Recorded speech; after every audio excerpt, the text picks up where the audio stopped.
জন্ম আমার নবীর যুগে হলে কেমন হতো, জন্ম আমার নবীর যুগে হলে কেমন হতো। দুই নয়নে রাসূল পাক দেখিলে কেমন হতো, জন্ম আমার নবীর যুগে হলে কেমন হতো। দুই নয়নে রাসূল পাক দেখিলে কেমন হতো, জন্ম আমার নবীর যুগে হলে কেমন হতো। আসিত ভেসে হাসিরাতে বেলালের মধুর আজান, আসিত ভেসে হাসিরাতে বেলালের মধুর আজান। দয়ার নবীর পিছে নামাজ, দয়ার নবীর পিছে নামাজ পড়িলে কেমন হতো। জোরে বলো, একটু জোরে বলো, একবার জোরে বলো, ইয়া রাসূলুল্লাহ, ইয়া রাসূলুল্লাহ। জন্ম আমার নবীর যুগে হলে কেমন হতো। আসিত ভেসে হাসিরাতে বেলালের মধুর আজান, আসিত ভেসে হাসিরাতে বেলালের মধুর আজান। দয়ার নবীর পিছে নামাজ, দয়ার নবীর পিছে নামাজ পড়িলে কেমন হতো, দয়ার নবীর পিছে নামাজ পড়িলে কেমন হতো। কিন্তু মুসলমান বাবা জীবন ভাইরা বলতেছিলাম, বাবা মা জননী পানি নেওয়ার পরে বাবাজি উজু করলেন। বাবা উজু করার পরে ওই মায়ের গরম জায়গাতে বায়েজিদ বুস্তামি রহমতুল্লাহ আলাইহি শুইয়ে দিল, আপনার রহমতুল্লাহ আলাইহি শুইয়ে দিয়েছিলেন। ব্রাদার, সামনে শীত আসছে বাবা, দেখবেন বাবাজি আজকে আপনার শীত আসছে বাবাজি, আপনার ছেলে খাটে আরাম করে ল্যাপকাতা নিয়ে ঘুমিয়ে থাকে, এদিকে মা একটা ভালো লেপ নাই বাবা, একটা ভালো পাটি নাই, এদিকে আব্বা জান বারান্দায় পড়ে আছে, শীতে আপনার ঘুম আসে না। ও বিরাদার, আপনার ছেলে একবার খবর নেওয়ার প্রয়োজন মনে করলো না, আমার মা ঘুমাচ্ছে না, ঘুমাচ্ছে না, শীত লাগছে না, মায়ের ঘুম আসছে না, মা কেমন অবস্থায় রয়েছে খবর নেওয়ার প্রয়োজন মনে করে না। ব্রাদার, একটু আপনি পিছিয়ে আসুন বাবা, আপনাকে বলতেছিলাম বাবাজি আপনার বয়স ছিল 1.5 বছর, আপনার বয়স ছিল 2 বছর। বাচ্চাদের অভ্যাস হলো পা দিয়ে বারবার ক্যাথা ফেলে দেওয়া, পা দিয়ে হটিয়ে হাত দিয়ে লেপ ফেলে দেওয়া। এদিকে মা ওই শীতের রাত্রিতে আরামের ঘুমটা হারাম করে দিয়ে 14 বার ঢেকে দিল, বারবার ঢেকে দিল, বারবার ক্যাথা পাল্টে দিল। আপনি প্রস্রাব করলেন, ক্যাথা পাল্টে দিল, আবার প্রস্রাব করলেন, কাপড় পাল্টে দিল, আবার প্রস্রাব করলেন, আবার পাল্টে দিল। যখন বাবাজি আর পাল্টে দেওয়ার মতো কিছু নাই, ওই সময় ব্রাদার শেষমেশ করলো কি, মা জননী আপনার বাচ্চার প্রস্রাবে আপনার শুয়ে যাই, বাচ্চার পায়খানার উপরে শুয়ে যাই, আর মায়ের গরম জায়গাটা আপনার বাচ্চাকে দিয়ে দেয়। জোরে বলুন সুবহানাল্লাহ। কারণ হচ্ছে বাবা মায়ের মনে মনে হলো আমার কলিজার টুকরা, আমার সোনা মুখে, আমার জাদু মুখে, আমার নয়নের তারা, আমার ছেলেকে ঠান্ডা লেগে যাবে, জ্বর হয়ে যাবে, মাথায় ব্যথা হয়ে যাবে, কাশি হয়ে যাবে, আমার ছেলের শরীর খারাপ হয়ে যাবে, এটা মনে মনে ভেবে বাবা মা প্রস্রাবে শুয়ে যাই, আর ছেলেকে আবার গরম জায়গা দিয়ে দেয়। ব্রাদার, আপনি কেমন সন্তান বাবাজি, আপনার যে মা 14 বার বাবা ঘুমটাকে আপনার আরামের ঘুমকে হারাম করে ঢেকে দিতে পারে, যে মা গরম জায়গা দিতে পারে, যে মা বারবার আপনার ক্যাথা কাপড় চেঞ্জ করতে পারে, আপনি একবারের জন্য কেন খবর নিতে পারবেন না যে আমার মা বাবা কোন অবস্থায় রয়েছে, ভালো লেপটা আছে নাকি, ভালো ক্যাথা কাপড় পেয়েছে নাকি, ঠান্ডা লাগছে না গরম লাগছে, কি অবস্থায় রয়েছে, একবার কেন খবর নিতে পারেন না? না পারবেন না আপনারা বাবাজি, কেন পারেন না আপনারা? লজ্জা লাগে না বাবাজি? কেন পারবেন না? যে মা পারলো 14 বার খবর নিতে, আপনি কেন পারবেন না? আপনি কেমন মায়ের সন্তান, আপনি কেমন মায়ের ছেলে বাবাজিরা আমার। বাবাজি আমরা বলতেছিলাম বাবা তাহলে বাবা খবর নেওয়া লাগবে। কি করলেন বাবাজি? আপনার মা শুইয়ে দিলেন বাবা। শুইয়ে দেওয়ার পরে নামাজ আদায় করলেন। নামাজ পড়ার পরে বাবাজি আল্লাহর দরবারে হাত বাড়িয়ে দিলেন, ওগো মাওলা, আল্লাহ আমার ছেলে বায়েজিদ বুস্তামি, আল্লাহ হ্যাঁ মাওলা আমার সন্তান মাওলা বায়েজিদ, আল্লাহ বায়েজিদ আমার জন্য কষ্ট করে, আল্লাহ আমাকে ভালোবাসে, জান মন দিয়ে ভালোবাসে। ওগো আল্লাহ আমার ছেলের প্রতি আল্লাহ আমি রাজি হয়েছি, ওগো আমার মাওলা আমার বায়েজিদের প্রতি রাজি হয়ে যাও।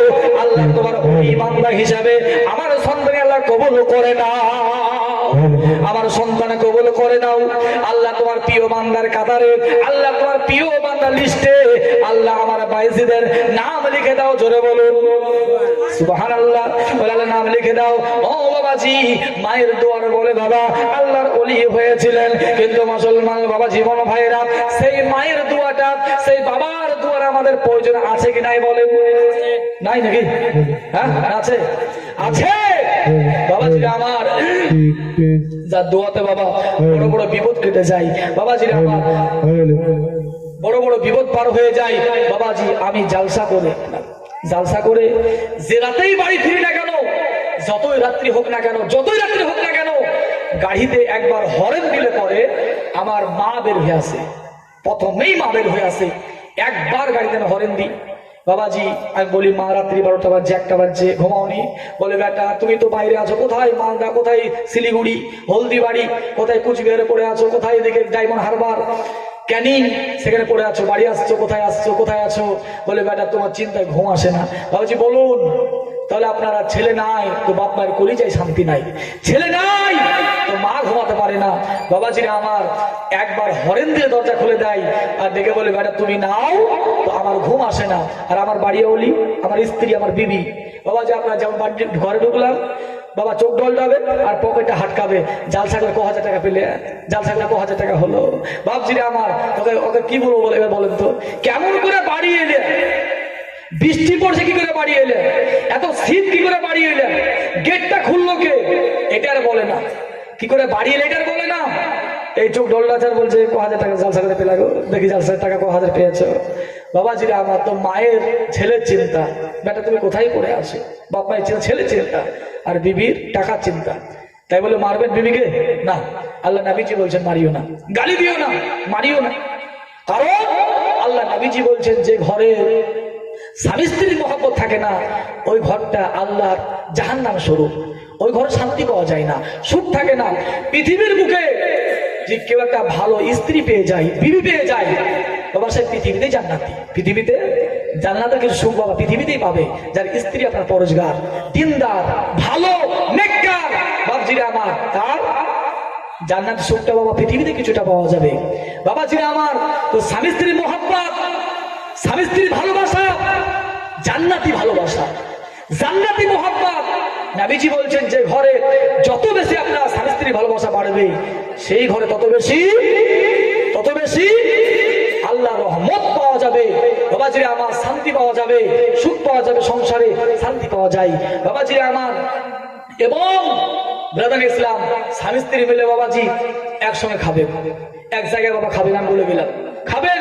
নবীর সুন্নাত হযরত মা আয়েশা উনি আপনারা বলতেছেন যে আল্লাহ নবীজি আর আমি একসঙ্গে আপনারা খেতাম তো সুবহানাল্লাহ, আমি গ্লাসের যে জায়গায় ঠুট লাগে পানি পান করতাম, আল্লাহ রাসূল বলতেন আয়েশা একবার বলো তো এটা গিলাস, এই গ্লাসের গোলবৃত্ত, এই গোলবৃত্তের মধ্যে কোন জায়গাতে কোন স্থানে তুমি ঠুট লাগে পানি পান করেছো? আমার মা আয়েশা আপনি বলতেছেন যে হুজুর আমি এই জায়গায় ঠুট লাগে পানি পান করতাম। হযরত মা আয়েশা রাদিয়াল্লাহু আনহা উনি আমরা বলছেন আমি যে জায়গা আমি আঙুল দিয়ে দেখিয়ে দিতাম, যে জায়গাটা আমি আল্লাহর নবীকে আঙুল দিয়ে চিহ্নিত করে দিতাম, আমি দেখিয়ে দিতাম, আল্লাহ নবীজি হুবহু সেই জায়গাতে নবী আমার ঠুট লাগে পানি পান করতেন। জোরে বলো পানি পান করতেন। নবীজির বলতে আয়েশা এতে মোহাব্বত তৈরি হয়, ভালোবাসা বাড়ে। আমাদের সমাজে বাবা আমরা হয়তো মনে করি আমরা স্বামী মানে হচ্ছে লাট সাহেব, স্বামী মানে লাট সাহেবের দল, আমরা যা বলবো গোলামের মতো বলবো, এই এটা কর সেটা কর, শুনতো না এটাকে ভাবিও না। আমরা হয়তো ভাবি স্বামীর কাঁদবি বিবি আপনার খাবে, আর ভুল করে যদি আপনার বিবির কাঁদরি স্বামী খেয়ে যায় তো মানে জাহান্নাম হয়ে যাবে, এটা আমাদের ভাবনা, ধারণা, এটা ভুল। বাবাজিরা আমার, যদি কোন বিবির কাঁদরি স্বামী খায় তো জাহান্নাম হবে না, গুনাহ হবে না, পাপও হবে না, হবে না।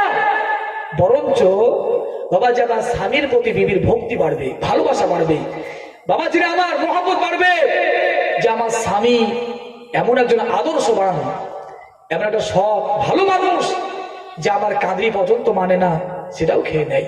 বাবাজিরা আমার, আমাদের কি হয়, যদি কোনো মহিলা আপনার একটু ভাত আপনার বেঁচে আছে, খাওয়া তো আপনার আছে, যদি আপনার স্বামীকে দেওয়া হয়, আর যদি বাবা শাশুড়ি দেখতে পাই, গোটা পাড়ার রোডে যায়, এমন কলঙ্কিনী বউ, এমন কলঙ্কিনী বউ নিয়ে এলাম, স্বামীকে আপনার কাঁদরি খাইয়ে দিল, স্বামীকে আপনার কাঁদরি দিয়ে দিল, বাবাজিরা আমার ভুল, কি হবে? কি হবে? ওটার স্ত্রী, ওটার বিবি, নাবি খেয়েছেন। মায়েশা বলতেছেন একটা গোস্ত হাড্ডি আপনার আমি খেয়ে রাখতাম, আল্লাহ নাবি নিতেন, নাবি আমার খেতেন, নাবি খেতেন। বাবাজিরা আমার, তাহলে এটা একটা ভ্রান্তি প্রথা সমাজে, ভ্রান্তি মত। বাবাজিরা আমার, একসঙ্গে বাবা খাবেন, মহব্বত বাড়বে, ভালোবাসা বাড়বে। আল্লাহ নবীজির জন্য মায়েশা খাবার তৈরি করেছেন, সুবহানাল্লাহ, জীবনের প্রথম রান্না তৈরি করেছেন বাবাজি। আল্লাহ নবীর অপেক্ষায় রয়েছেন, হুজুর আসবেন, একসঙ্গে খাবো। কিন্তু মুসলমান বাবা জীবন ভাইরা, আজকে কিছু বাবা আদর্শের আমরা কথা বলে যাব। ব্রাদার, আল্লাহর নবী আমার বাড়ি এলেন, আল্লাহর নবীজি যেমন আপনার বাড়ি আসা হযরত মা আয়েশা রাদিয়াল্লাহু তাআলা আনহা আল্লাহর নবীকে ডেকে বলছেন, ইয়া রাসূলুল্লাহ, ইয়া হাবিবাল্লাহ, নবীজি বলে জলদি করে তাড়াতাড়ি করে হাত মুখ ধুয়ে নেন, আমি আয়েশা আপনার জন্য খাবার রান্না করেছি, খাবার রান্না করেছি। নবী আমার গেলেন, বাবাজি আপনার হাত মুখ ধুলেন। বাবাজি আল্লাহ নবীর সুন্নাত হলো বাবা দুই হাত ধুয়ে আপনার খাবার খাওয়া, দুই হাত ধুতে হবে, ভাত খাবেন দুই হাত ধন খাবার খান, নবীর সুন্নাত। নবীজির সুন্নাত বাবাজি ডান পা খাড়া করে দাও, বাম পা করে আপনার খাবার খাওয়া, নবীর সুন্নাত। নবীজির সুন্নাত হলো বাবাজি পেটকে তিন ভাগে আপনার ভাগ করে খাবার খাওয়া। তোমরা পেটকে তিন ভাগে ভাগ করো, এক ভাগে খাবার দিয়ে পূরণ করো, এক ভাগে পানি দিয়ে পূরণ করো, তৃতীয় ভাগ ফাঁকা রেখে দাও। আমি নবীজি আপনার বৈজ্ঞানিকের বৈজ্ঞানিক, আমি নবীজি দার্শনিকের দার্শনিক, আমি নবী ডাক্তারের ডাক্তার, আমি নবী আপনার মাস্টারের মাস্টার।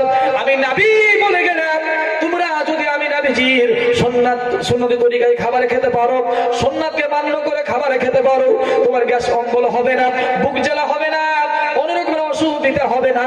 কিন্তু মুসলমান বাবাজি আমরা নবীর সুন্নাতকে জবাই করে খাই, পরের পেলাম গলা দেখিয়ে ফেললাম নাকি, হ্যাঁ পরের পেলাম গলা বাবা এত খেয়ে ফেলে একবার গলা অব্দি বাবা, খাওয়ার পরে রে বাবা এই বুক জ্বালা, বলে ওই ডাইজিন ট্যাবলেট কিনা খা, গ্যাসের ট্যাবলেট কিনা খা, হজমুলা কিনা খা, থামস আপ কিনা খা, ইয়া খা তা খা, ডাক্তার বাড়ি যা, কালিয়াচকের ডাক্তার বাড়ি যা। বাবাজিরা আমার, কারণ আপনি নবীর সুন্নাতকে জবাই করে খেয়েছেন, অমান্য করে খেয়েছেন, আপনি নবীজির কথা মানেননি। বাবজিরা আমার, অসুবিধা হতেই হবে আপনার, হবে। ব্রাদার ইসলাম, আল্লাহরে মা আমিনা তোমার ঘরে কে এসেছে বলো না, জোরে বলুন, আরে মা আমিনা, মা আমিনা তোমার ঘরে কে এসেছে বলো না, যার নূরের একই ঝলকে চমকাই মক্কা কে এসেছে বলো না, 12ই রবিউল আউয়ালে এলেন নবীজি ধরা তলে, 12ই রবিউল আউয়ালে এলেন নবীজি ধরা তলে, সেজদাতে মাথা রেখে চাইলেন উম্মতের শুভ কামনা, মা আমিনা তোমার ঘরে কে এসেছে বলো না, আর দুনিয়াতে সুখে রবে আখিরাতে জান্নাতি হবে, দুনিয়াতে সুখে রবে আখিরাতে জান্নাতি হবে। কে হবে? যে হবে নূর নবীজি সচ্চা আশিকে দিওয়ানা, মা আমিনা তোমার ঘরে কে এসেছে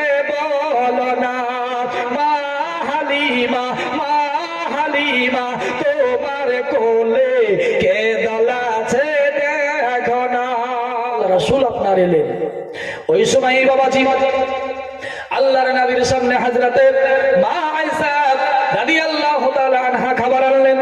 খাবার দেওয়ার পরে আল্লাহর নবীজি খাচ্ছেন। আল্লাহর নবীকে হযরতে মা আয়েশা রাদিয়াল্লাহু তাআলা আনহা ডেকে বলছেন, ইয়া রাসূলুল্লাহ, ইয়া হাবিবাল্লাহ নবী গো, আপনি খাওয়ার পরে বলুন আমার রান্না কেমন হয়েছে। ইয়া রাসূলুল্লাহ, আপনি বলুন রান্না কেমন হয়েছে।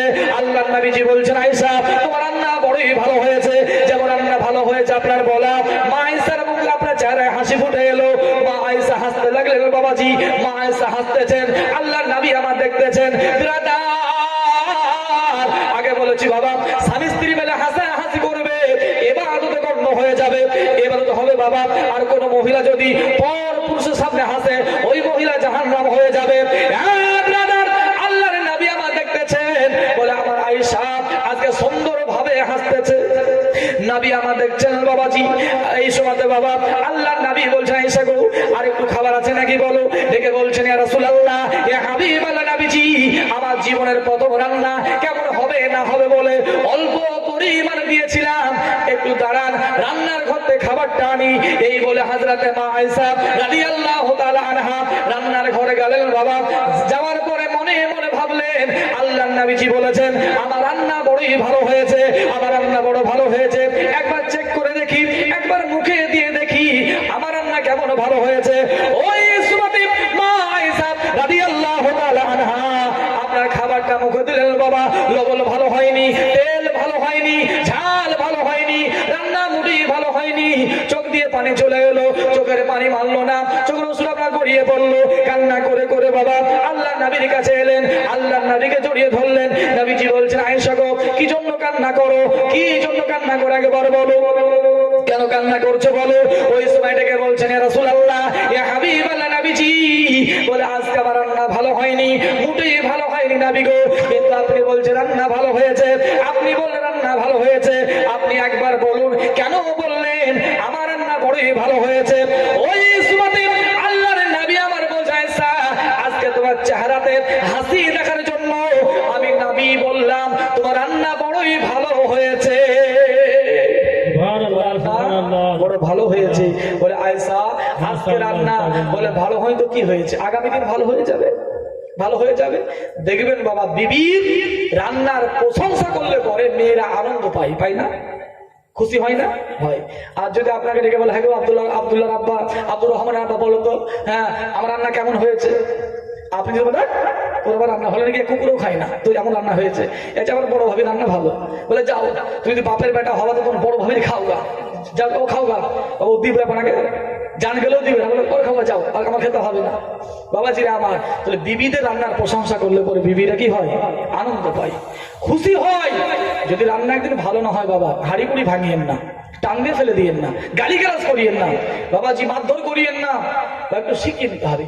আপনি যতক্ষণে যে মুখটা দিয়ে গালি দিবেন ততক্ষণ আপনি বুঝিয়ে নিতে পারবেন। একটাই মুখ বাবাজি আমার, এই মুখ আপনি যদি বলেন গালি না দিলে, আপনি বলেন দেখো রান্না সব ভালো হয়েছে, একটু লবণটা কম দিলে আপনার ভালো হয়, রান্না সব ভালো হয়েছে, একটু ঝালটা বেশি দিলেই ভালো হয়। বাবাজি আমার যখন সময় লাগবে আর আপনি বাড়তে বেরিয়ে যাও, হয়ে যাও, তো রান্না বলা ভালো হয়নি, এতে কি হবে, এতে অশান্তি আপনার মিটবে না, ঝামেলা মিটবে না বাবাজিরা আমার। আর যদি কোনো স্বামী আপনার গালিগালাজ করে, আল্লাহ রাসূল বলছে তোমরা কোনোদিন শ্বশুর শাশুড়ি এদের নাম নিয়ে গালি দিও না, নবীজি বলছেন গালি দিও না, কারণ বাবা মা ব্যতীত শ্বশুর শাশুড়ি এদেরকে বাবা মা বলা জায়েজ রয়েছে, কি রয়েছে, জায়েজ রয়েছে। নবীজি বললেন কেউ যদি তোমরা শ্বশুর শাশুড়ি এদেরকে গালি দাও, তুমি হিসাব মতো ওই শ্বশুর শাশুড়ি এদেরকে তুমি গালি দিলে না, এদেরকে গালি দিলে না, তুমি হিসাব মতো নিজের মা বাবা এদেরকেই তুমি গালি দিয়েছো, আল্লাহ রাসূল বলছেন এদেরকে তুমি গালি দিয়েছো। আর দেখবেন বাবা যদি কোনো স্বামী শ্বশুর শাশুড়ি এদেরকে আপনার গালি দেয়, এদেরকে আপনার গালি দিলে পরে ওই স্বামীর যে ভালোবাসা বিবির অন্তরে আছে এটা নষ্ট হয়ে যায়। স্বামী চরিত্রহীন ভাবে ঘৃণার চোখে আপনার দেখে, ওকে আপনার ঘৃণিত মনে করে, বলে শোনেন আপনি শোনেন আমার মা আপনার খেতে আসে না, আমার বাবা আপনার খেতে আসে না, যদি মারতে হয় আমাকে মারেন, গালি দিতে হলে আমাকে দেন, আপনি কোন লজ্জাতে আমার মাকে গালি দেন? এরা মেয়েরা বলে না, এরা বলবেন আপনাকে? আপনি কেন দেন? আপনার খেতে আসে নাকি? আপনার পড়তে আসে নাকি? আমার মতো আসে না? আপনি কেন গালি দিবেন? বাবা, গালি দিলে পরে স্বামীর ওপর থেকে বিবির ভক্তি হারিয়ে যায়, মোহাব্বত হারিয়ে যায়, ভালোবাসা হারিয়ে যায়। আল্লাহ রাসূল বললেন তোমরা কোনোদিন শ্বশুর শাশুড়ি এদেরকে গালি দিবেন না। এরা মুক্তি সেবা সুদা জেনে নেবেন বাবাজি আপনার। ওই গালিটা নিজের বাপ মা এদেরকে দেওয়া হয়। বাপজিরা আমার, কোন বিবি যদি আপনার গালি দেয়, শাশুড়িকে গালি দেয়, শ্বশুরের নাম নিয়ে গালি দেয়, যেমন স্বামীর সহ্য হবে না, অনুরূপ বাবাজি কোন আপনার স্বামী যদি গালি দেয় শ্বশুরের নাম করে, শাশুড়ির নাম নিয়ে, তা অনুরূপ বিবির সহ্য হয় না। বাপজিরা আমার, তাহলে আল্লাহ রাসূল বলছেন তোমরা গালি দিবে না। আমরা ভাবে আমরা পুরুষ মানুষ, মানে আমরা লাট সাহেবের দল, আমরা বাবাজি ওই নবাব সিরাজদৌল্লা, আমি যা বলবো আমরা গোলামের মতো হুকুম করবো, আমার বিবি শুনবে না। বাবাজি, যে আপনার হক রয়েছে বিবির উপরে, তো বিবির হক রয়েছে আপনার উপরে। কেমন হক? রাদা নিয়েছিলাম আল্লাহ নবীর 4 কন্যা। নবী কয় কন্যা? এটা ভালো উদাহরণ দেবো আপনাদেরকে। কয় কন্যা বলেন? নবীর 4 কন্যা। তো নবীর 4টা হলো মেয়ে, আর জামাই হলো 3টে। কটা জামাই বললাম? কটা বললাম? 3টে। তাহলে আপনারা বলবেন যে মৌলভী সাহেব, তাহলে কি নবীজির একটা বিটির বিয়ে হয়নি? ও 4 কন্যারই বিয়ে হয়েছিল, 4 মেয়েরই বিয়ে হয়েছিল। একজন সাহাবীর সঙ্গে নবীজির 2 কন্যার বিয়ে হয়েছিল, যাকে হাদিসের ভাষায় জুন্নুরাইন বলা হয়। উসমানে গানিকে হাদিসের ভাষায় কি বলা হয়? জুন্নুরাইন বলা হয়। হযরতে মা রোকায়ার সঙ্গে বিয়ে দেওয়ার পরে, ওনার ইন্তেকালের পরে মা কুলসুমের সঙ্গে আপনার বিয়ে দেওয়া হয়েছিল। বাপজিরা আমার, ওই সময় ছিল বদরের যুদ্ধ। উসমানে গানি তৈরি হচ্ছেন, বদর যাবেন। নবীজি বলছেন উসমান তোমাকে বদর যাওয়া লাগবে না। ওই সময় ডেকে বললেন হুজুর, মনে মনে নিয়ত করেছি, হুজুর গো, বলে দিনকে বাঁচাবার জন্য আপনার মুহাব্বত হুজুর আমি বদরের প্রান্তে যাব। ওই সুমাতে আল্লাহর নবী আমার বলছেন সাহাবী, ও আমার উসমান শুনে লাও, তুমি যদি আমার সঙ্গে যুদ্ধের মাঠে যাও, বলে আমার বেটি রোকায়ার সেবা করবে কে? কে সেবা করবে? খিদমত করবে কে? দেখভাল করবে কে? ওগো উসমান, তোমাকে যুদ্ধে যাওয়া লাগবে না, তোমার যাওয়ার প্রয়োজন নাই, যাও বাড়ি চলে যাও, আমার বেটির সেবা করো। এখান থেকে বুঝতে পারা গেল বাবা, যদি কোনো কারণে আপনার বিবি অসুস্থ হয়ে যায়, ও বাবাজি বিবির দেখভালটা, বিবির সেবাটা স্বামীকে আপনার করা লাগবে না? নবী তো এটাই বুঝালেন, নবী তো এটাই বললেন। নবী তো বললেন না যে না চলো যুদ্ধে, চলো চলো যুদ্ধে নিয়ে যাব, নবী তো বললেন না। নবীজি বললেন বাড়ি যাও, তুমি যুদ্ধে গেলে পরে আমার বেটি তোমার বিবির সেবা করবে কে? দেখভাল করবে কে? এখান থেকে মানে আসে, যদি কোনো কারণে বিবি অসুস্থ হয়ে যায়, তো স্বামী আপনার বিবির কি করবে? সেবা করবে। আমাদের কি হয় বাবা বলুন তো আপনারা? আমাদের এমনটা হয়, যদি স্বামী অসুস্থ হয়ে যায়, তো বিবির যত কষ্ট হোক না কেন গরম পানি করে দেয়, ডাক্তার বাড়ি নিয়ে যায়, বাথরুমে নিয়ে যায়, গোসল করিয়ে দেয়, করে না? হ্যাঁ কিনা বলেন? হ্যাঁ কিনা? করিয়ে দেয়। আর যদি ব্যতিক্রম না অন্ধকার পথে আল্লাহকে যাবে গো আমার সাথে, যে পথে নাই গাড়ি ঘোড়া চড়তে হবে খাটুলিতে, আল্লাহকে যাবে গো আমার সাথে, অচেনা অন্ধকার পথে আল্লাহকে যাবে গো আমার সাথে, যে পথে নাই গাড়ি ঘোড়া। যে মৌলবীরা লিতে যায় বাবা, দিতে যায় না বাবা, দেখলো বাবা মৌলবীদের বাবা সব দিকেই দোষ। যদি একটা মৌলবী একটু জোরে হাঁটে, তো মানুষ মনে মনে ভাবে কার মধ্যে দাওয়াত পেয়েছে, বেশি খাওয়ার জন্য জোরে হাঁটছে, খাওয়ার জন্য জোরে হাঁটছে। আর কোন মৌলবী যদি বাবা একটু আস্তে হাঁটে, কার বাড়তে বেশি খেয়েছে, হাঁটতে পারছে না, আস্তে আস্তে হাঁটছে। তো মৌলবী জোরে হাঁটলো দোষ, আস্তে গেল বাবা দোষ। জোরে হাঁটলে ভাববে কার বাড়তে দাওয়াত পেয়েছে, খাওয়া লেগে বলে জোরে হাঁটছে, তাড়াতাড়ি হাঁটছে। আর হাঁটতে না বলে বাবা গাহে বেজে আপনার এত খাওয়া খেয়েছে, হাঁটতে পারছে না। বাবা জিরা আমার সব দিকে বাবা দোষ। তা লোকে বলে মৌলবীরা বাবা লিতে পারে, দিতে পারে না। এ দেখেন বাবা প্রমাণ লেখ, লেখ প্রমাণ লেখ। কালীনগর বাড়ি নাকি? কালীনগর বাড়ি কি নাম ছিল বললে? মৌলানা মোয়াজ্জেম হোসেন সাহেব, মৌলানা মোয়াজ্জেম হোসেন সাহেব আপনার। আরে অচেনা অন্ধকার পথে আল্লাহকে যাবে গো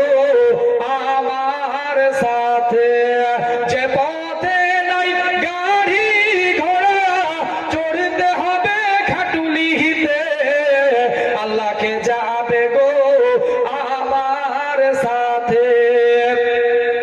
দুইজনাতে যুগিতি করে সুন্দর করে গোসল দিয়ে, দুইজনাতে যুগিতি করে